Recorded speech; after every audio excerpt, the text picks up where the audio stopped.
One of the trends I've seen on social media lately is everybody's a coach. Hey, I'm 26 years old and I can be your coach. Really? You aren't even off your parents' insurance yet. Today, I want to address this issue of who you are following and who you're allowing to disciple you and whether or not they're even biblically qualified. So guys, I want to jump into the meat of today's podcast because something has been troubling me. I've seen a trend, and I want you to understand that when you follow or you dive in or you allow yourself to be coached or discipled by another man, and for some of you that man is, I'm one of those men, there's a tremendous responsibility on that man. In fact, the Bible is clear that if you are a teacher, there's greater accountability, there's a greater of a responsibility. So I want you to be very cautious with who you choose to be your teachers. Now listen, what I've noticed has been really interesting. A lot of Christian men are allowing themselves to be discipled by non-Christian men. And 2 Corinthians 6:14 says, do not be unequally yoked with unbelievers. Then 1 Corinthians 15:33 says, do not be deceived. Bad company corrupts good morals. So be very careful who you talk to. You know, in my book, Dialed In, I took the 20 qualifications of a spiritual leader as outlined in the pastoral epistles, specifically 1 Timothy 3 and Titus chapter 1. And I did this so that men would have an understanding about God's view of manhood and what the church should require in spiritual leadership and what should be your goal as a Christian man. So I want to dive into this because here's my issue. I'm running into so many young men today who are allowing themselves to be discipled by a non-Christian or secular worldview. Yeah, that hunter might be great. He might help you hunt. Yeah, that runner might be a great ultramarathoner. He might help you in that. But when we start talking about your soul and your psyche, you need to have men speak in your life who are biblically qualified. And here's the problem that I see with a lot of spiritual coaches that we see on the internet. They have complete disregard for the spiritual qualifications in leadership. And I know that because in the last couple of years, I've seen multiple divorces. I've seen confessed addictions. And these people just keep on trucking and keep on coaching like nothing has ever happened. Now, if that same guy in the church was divorced over being an alcoholic or was in his 30s and been married 3 or 4 times, he could never do ministry vocationally and lead men. But these coaches, because they're self-proclaimed and have no accountability, think that they can do this. And so I want to be very careful to help you understand that we all need to use wisdom when we decide who we're going to follow, even in following me.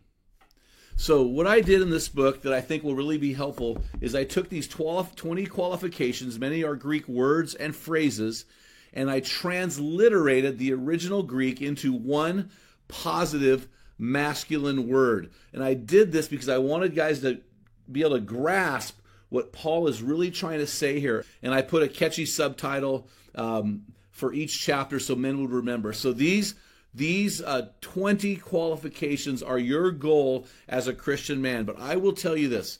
I do not think that you have to have all 20 to be biblically qualified. I've talked to my board of directors and other very wise men, and we think you have to have most of them. And we believe that if you don't have certain ones, then that would disqualify you. So there is a little bit of gray area because, again, this is the goal, and we are broken, sinful human beings. Romans 3:23 says, all have sinned and fallen short of the glory of God. So knowing that, we want to shoot for this the best we can. But let me give you some insights about these 20 that I think will really help you when you decide whether or not you are going to invest your time and resources into a man who may or may not be biblically qualified. Here we go.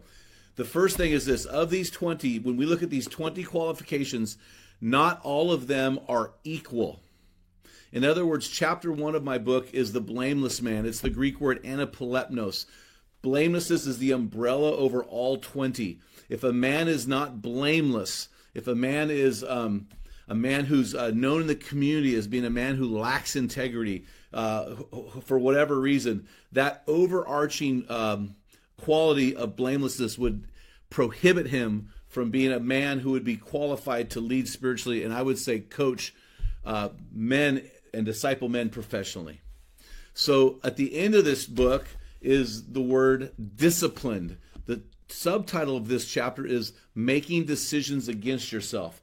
If a man is not disciplined, that man is not qualified for ministry, because his life will epitomize a life that's not disciplined. So not all of these are equal. Some have more prevalence, more superiority over the others. I also want to say this, is some of these are paired together. For example, in the book, I talk about the moderate man and I talk about the vigilant man. Well, these two words are the Greek words nephalios and paroinos. Paroinos means along or beside wine. Translated to not be addicted to wine. Put it in practical terms, to not allow any substance to have control or mastery over us. And it's paired with this word nephalios, which is variously translated, but I love the translation vigilant.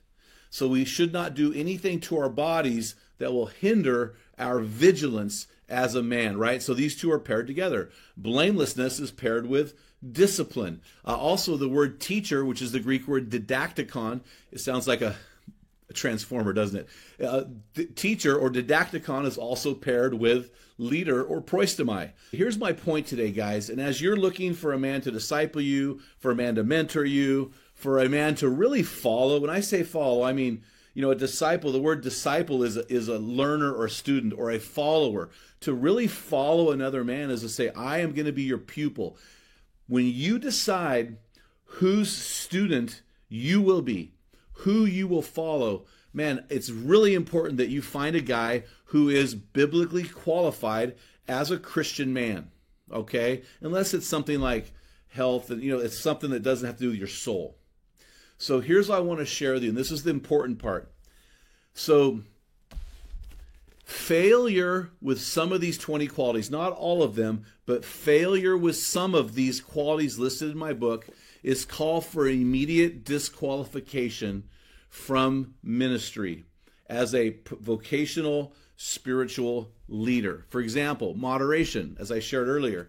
If you're addicted to any substance, I know a pastor that got driving while under the influence. He got caught drunk and driving.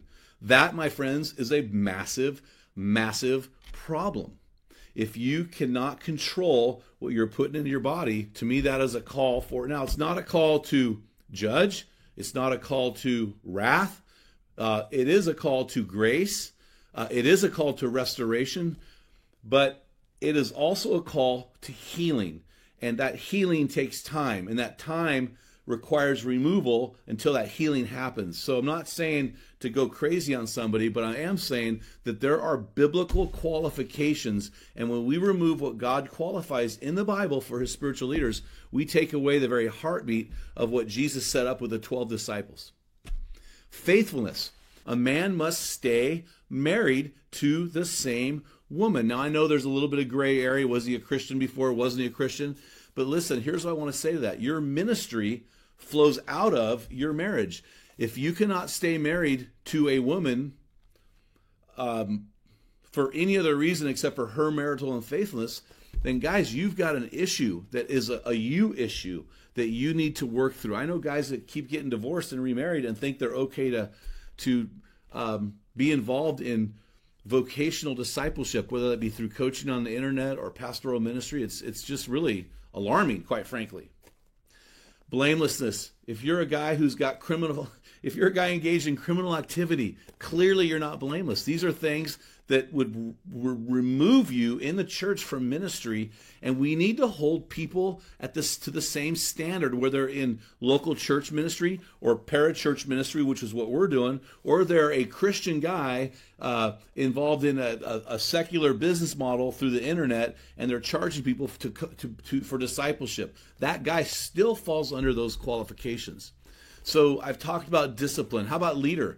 If a man cannot lead his family, how can he stand in front of you and ask you to pay him dollars to help you lead others? Guys, it doesn't make sense. So just because people have a massive following does not mean they are qualified spiritual leaders. So use wisdom and use the Word of God to determine who you will let disciple you. I hope that helps, guys. I had to get that off my chest. I've been looking at some of these men and not following, just looking at, observing some of these men going, these guys should not be in ministry. You do not have free reign to minister, whether it's on Instagram, TikTok, Facebook, a local church, a parachurch. We are all, as believers, under the same high standards from the written Word of God. Guys, I hope you enjoyed today's episode. Until next time, feel the wet sound on the arena floor. Hear the deafening roar of the crowd. Taste the sweetness of victory. Smell the stench of battle. Get in the game. Get dirty. Grind it out. Use the Word of God in choosing who you'll follow. And be a man.